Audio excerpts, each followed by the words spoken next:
welcome to another off-season edition of This Week at the Park. It has been an uncharacteristically busy off-season week at Redskins Park as the Redskins are interviewing head coaching candidates. They have already confirmed 4 interviews, starting with Rich Bisaccia last week, Jim Caldwell over the weekend, Perry Fewell on Monday, and finally Bengals offensive coordinator Jay Gruden on Wednesday. Been a pretty busy week, guys, so I'd like to bring in our panel. We have Chris Wilson, former Redskins linebacker and defensive end. How you doing? Joined again by Evan Redmond from sonofwashington.com. How you guys doing this morning? Mr. Tenzo doing fabulous. I prefer the term recent. Recent Redskin. Former, future, recent. Esteemed Redskins alum. Yeah, there you Whoever go. he may be. Okay. Man of many titles.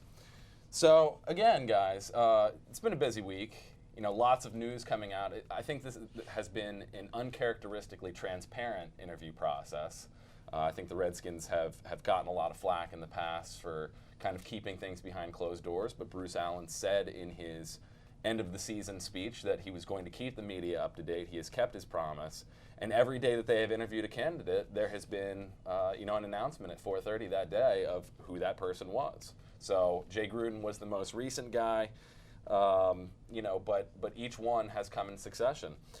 Chris, for somebody who has been here as a player during 2 regime changes, what is it like right now for the players? Are they paying attention to this? Are they keeping up to date with this? I know that the media and the fans are certainly on board with all of this, but what's it like for the players right now? They're absolutely keeping up with it. With all the unrestricted free agents that we have on this roster, along with the guys that are still under contract, they're trying to keep up to find out what type of guy they're going to get to figure out what type of role they're going to play, if any.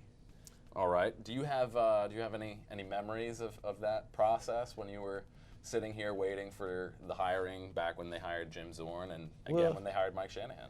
Well, I was fairly young, when they hired Jim Zorn, so I was just listening to a lot of the veterans talk, and it's fun talk. It's fun locker room talk. If we get this guy, that's going to benefit him, and if we get that guy, that's going to benefit me, because at the end of the day, nobody quite knows what is going to really happen.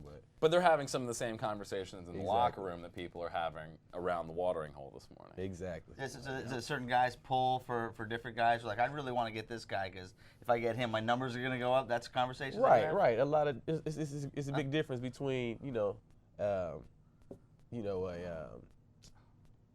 say a Jay Gruden, Yeah. that type of offense versus a Joe Gibbs. Mm-hmm. So if I'm a wide receiver, Right. you kind of rooting for a guy, and you never played for a coach, so it's still theory. So Yeah, you never know how that's going to play out, especially with a head coach as opposed to a coordinator. Evan, obviously, as somebody who is on the media end of things, are you surprised, impressed, by the transparency of the process? What's the news been like for you? I think that the Redskins are speed dating right now is basically what they're doing, and I don't think that's a bad thing. Because one of the terms I heard years ago from some guy who fancied himself as a bit of a pickup artist, he said you want to avoid having one-itis was his term, which is like you don't want to get locked in on one person and get so fixated with one person then you forget about everybody else. And I think that the Redskins have had a bit of one-itis over the course of the last decade or whatever it's been. I mean, they certainly had it for Gibbs. I think it was probably there for Spurrier, and it was definitely there for Mike Shanahan. I mean, I think the reports are pretty conclusive that they had Mike Shanahan in the crosshairs, and that was really the only guy. This makes a whole lot more sense to kind of go out and find out what you do like about a guy and what you don't like about a guy, and hear the interview process. Find out what these guys' passions are, and then hopefully what ends up happening is that you're sitting in a meeting room with a guy, and the little hairs in the back of your neck go up and like, wow, this is our guy. This is exactly perfect, and everything feels right. I think that's kind of what they wanted to do, and I also think they're sending a message to the fans saying, we are going to go through a process here, and we are going to interview a lot of different guys. It's not going to be, we don't have our eyes just set on one person. What that tells you also is that Bruce Allen is taking a bigger role within the organization right now, as he said he would in his recent presser. Well, not only that, but you also hear Bill Polian talking on ESPN a couple days ago, talking about how this is the process that Al Davis went through. And, you know, Bruce has given a lot of credence and a lot of credit to Al Davis and his mark on his career. And you can say what you want about Al Davis in Oakland, but, you know, from a personnel perspective, he hired coaches that made the most out of whatever roster he had. So, you know, that process there. And I think that you can also look at some of the failures that this team had last year. They were in all three facets of the game, so it's encouraging to see offensive guys coming in, to see special teams guys coming in, to see defensive guys coming in. Because with each guy that comes in, you're picking their brain. You're saying, all right, what works for you? Right. And it may not be some profound learning experience there, but you know, you have an opportunity to learn from a guy like Rich Bisaccia, who he has experience with, who has gotten a lot out of the Dallas and Chargers special teams in each stop along the way. So, you know, with all four candidates, some of the stats that were pretty interesting. All four of them have Super Bowl rings, so all four have that big experience. That's the stat. That's nice. That's the one stat I don't like. You don't like that? I don't like that. All right, Why is that? I like a coach to be hungry, just like players. I mean, there's nothing wrong if you win the Super Bowl, but I like a coach to be hungry to the point where they feel like I'm going to do whatever it takes to win. So many times we see coaches try to win a certain type of way, and in the end of the day, you can't win a certain type of way. You have to do whatever it takes to win, and it's week in and week out. But not to say that because you won a Super Bowl, you won't take on that philosophy and mentality. But I just feel like you try to do it a certain way. But we'll wait and see. There's one thing I will say that is if you've had success, you probably think, I've had success. I know how to do it. This is how you do it. And you know, Joe Gibbs is famous for coming from San Diego with a very pass-happy scheme, and 5 losses into his career, he was like, I got to do something else here. I have different personnel. I have to try something different. I have to make a scheme fit my personnel. Right. You know, and the results obviously were spectacular. So I totally agree with what you're saying there. I think the other thing to consider here, though, is that you're not talking about guys who have won Super Bowls as a head coach. They were in an organization that won a Super Bowl. That's true. That's true. But you have Perry Fuel, who was a head coach for 4 games in Buffalo. You have Jim Caldwell, who had a couple years, but made it to the Super Bowl and lost. That has to bite at him a little bit. And then the other guys. I mean, Jay Gruden was an offensive assistant when he won one. Perry Fuel was very low on the totem pole as well. You know, all these guys, I don't know that hunger is necessarily going to be an issue for them because they haven't had their name on it yet. It hasn't been their team that's won. They've certainly been involved. But, another thing to point out here, too, is that Bisaccia, Jay Gruden both have prior experience with Bruce Allen. Bruce Allen is, in fact, calling the personnel shots this year. It's nice to have guys where you're kind of on the same page in terms of what you're looking for. How important is that? That's very important. So many times you hear of coaches standing on the table, so to speak, for a guy that they want or a guy that they want to go and get. And sometimes the organization will get rid of guys that you want to keep and not go after guys that you want. So it's good to know that it's no sleep lost in that category. That's true. So we have 2 quarterback guru offensive coordinators, a 4-3 defensive coordinator, which is different from what we're running right now, and a top flight special teams coordinator. Certainly they are running the gamut in terms of what is available, looking in every corner under each and every rock to find, guys to talk to. Lots more to come on that. We'll be discussing that a little bit more in depth in the second segment. But I really want to hear your thoughts coming out of this on what impresses, what stands out to you so far. Stay tuned for segment number 2 coming up next.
And welcome back to segment number 2. Before we get started, Redskins fans, have you heard about the Desk Site app that turns your PC into a Redskins DVR?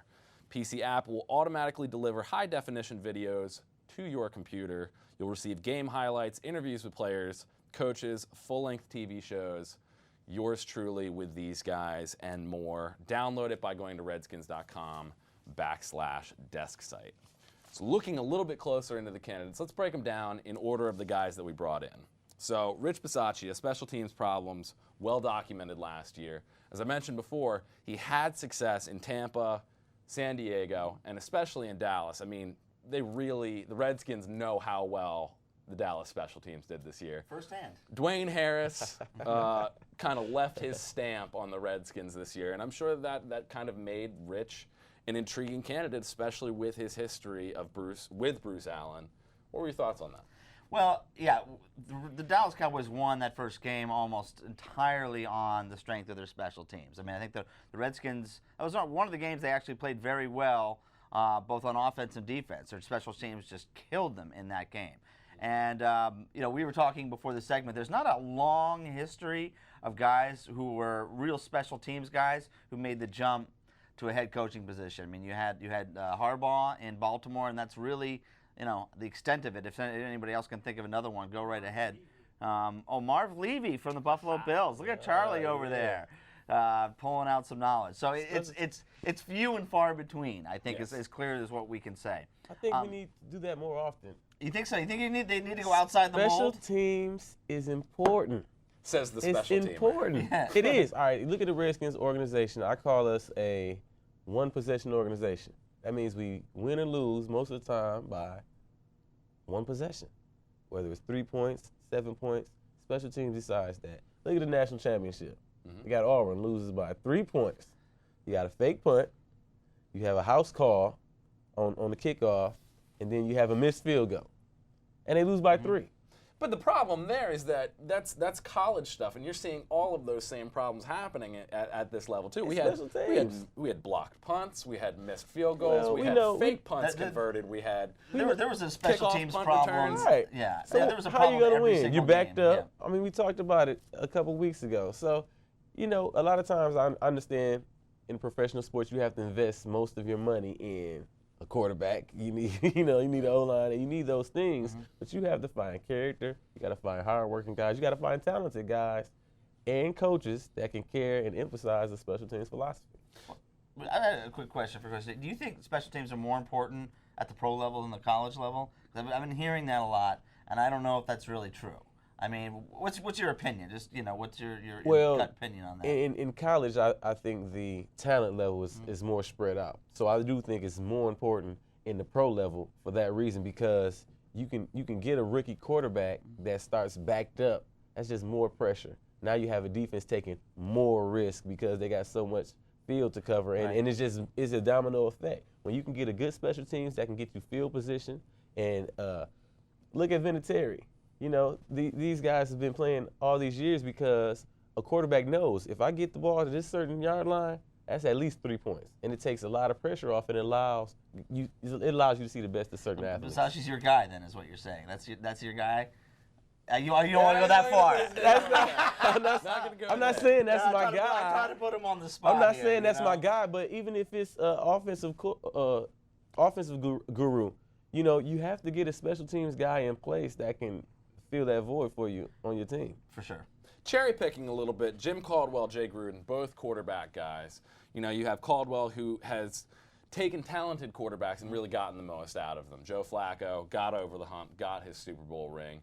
Peyton Manning started to win in the playoffs when Caldwell showed up, and really got the most out of him there. I mean, you can't credit Caldwell with his Hall of Fame career, but you can note that he is a guy who is a bit of a quarterback whisperer.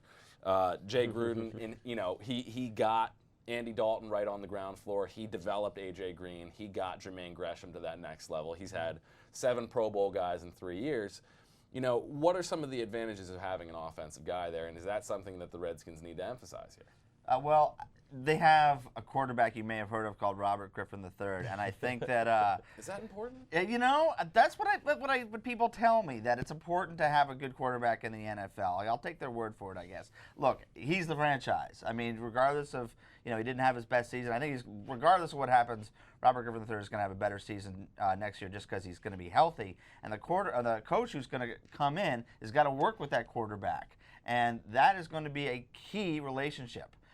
So bringing in an offensive guy is important, and I think that'll really help. I mean, hopefully they won't have any philosophical differences. Well, I'm going to let the cat out the bag.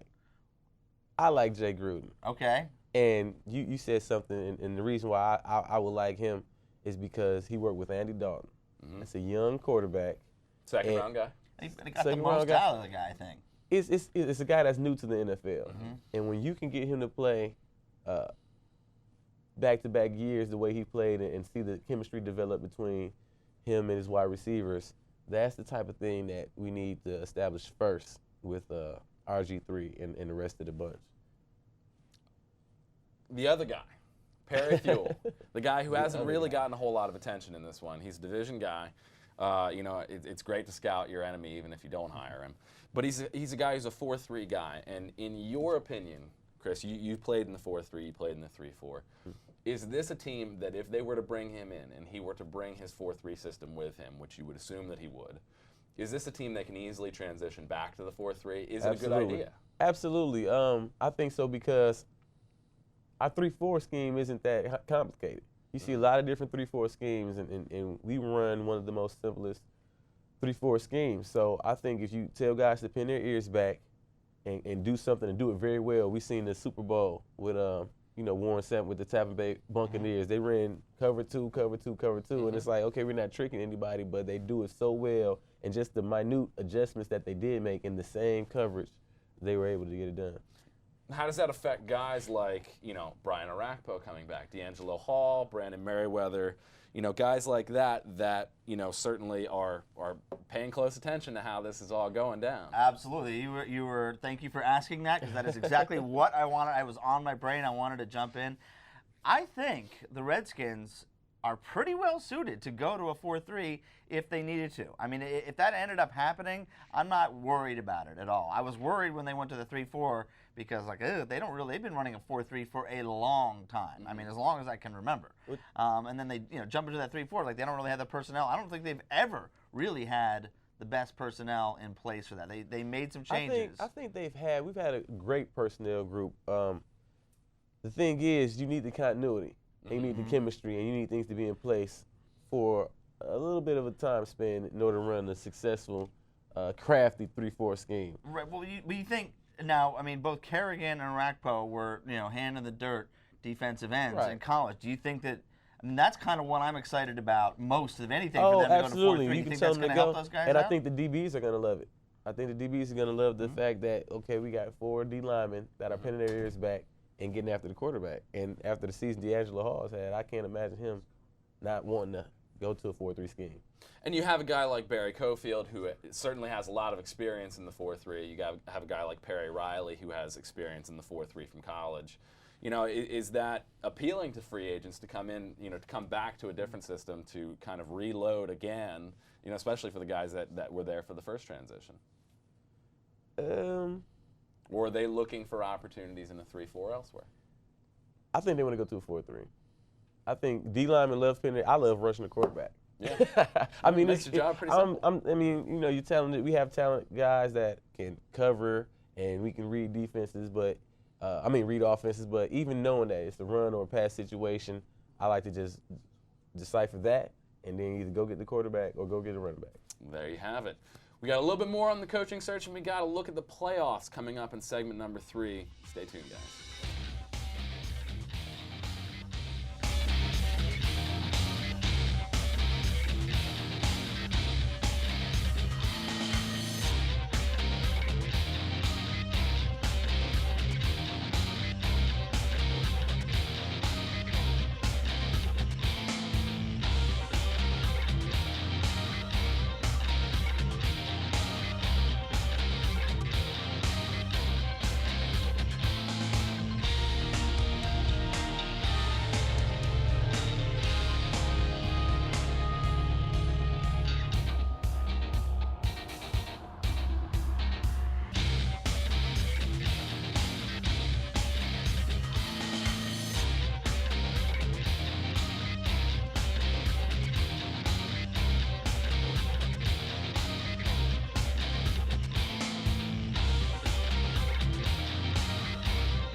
And welcome back to segment number 3. Breaking news right here on the show. We just got word that a 4 o'clock press conference has been scheduled at Redskins Park.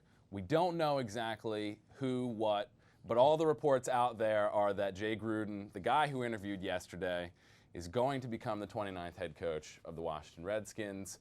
We will confirm that at 4 o'clock, if not before. What are your initial reactions? We get them live right here. Chris, what do you think? You're a Jay Gruden guy. You just said it. Yeah, I love the job he did with Dalton, and I think anybody that can get that type of chemistry, that type of production out of a young quarterback is our guy. Everything else we can mold around that. I'm just letting this sink in for a second. I mean, I kind of thought that's who it was going to be. I mean, driving up, I mean, there were a lot of reports out there on the radio saying that Gruden was here long into the night last night. Longer than any of the coaching candidates had been. So this isn't really a shocker, but now to kind of hear it this way, I think I like one thing about Jay Gruden quite a bit, and that is he is a guy, if you've seen some of the Hard Knock stuff where he was on there, where he was really firing up the troops. I mean, this guy is not shy to get into people's faces. I think the Redskins, I don't want to use the word need because I don't like to use the word need in terms of I've never played in the NFL, and you might know this better than I would. Sure you would. But the Redskins were so poor in the first quarter this year, minus 79-point differential. I really don't think that they were ready to play. I think that Mike Shanahan, for all his professionalism and his experience, really kind of was a matter of fact, this is how we do things, organized kind of guy. And the players just didn't really kind of get into the game until midway through the second quarter. By a lot of times, the game was already over, considering that we had some defensive struggles. So if there's a guy who can lead these guys out of the gate, ready to run through a wall, I'm all for it.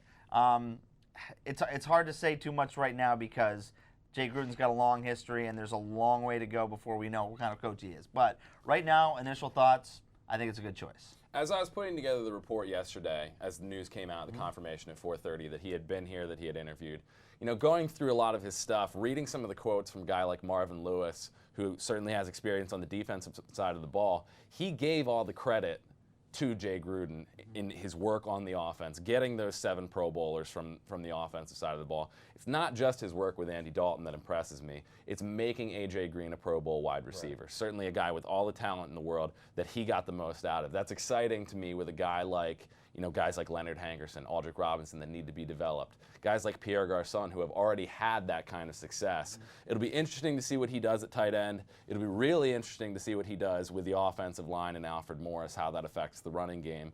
But again, this is an exciting move if that is in fact what we expect it to be at 4 o'clock. It'll be really interesting to see how this entire coaching staff is crafted at that point. But that's what I'm looking forward to. If this is the pick, you got the last name is Gruden. We just talked about the cover 2 scheme of the Tampa Bay Buccaneers. He should be pretty familiar with that. He should be pretty familiar with that. So again, we know he's an offensive guru guy, but he has what it takes. We're counting on you, if this is the guy, to put the pieces in place to get everybody going. And you talk about being physical and starting games off with the type of intensity. That's Redskin football. That's Redskin 1-on-1. It's NFC East football. So it hasn't been though recently. You think this is the guy to bring it back? It's going to take that and obviously some players, but it's again, I'm all for emphasis and philosophy. Emphasis and philosophy. And that's what he has to bring. Well, there you have it, guys. Make sure that you stay tuned to Redskins.com. We will have the press conference live at 4 o'clock.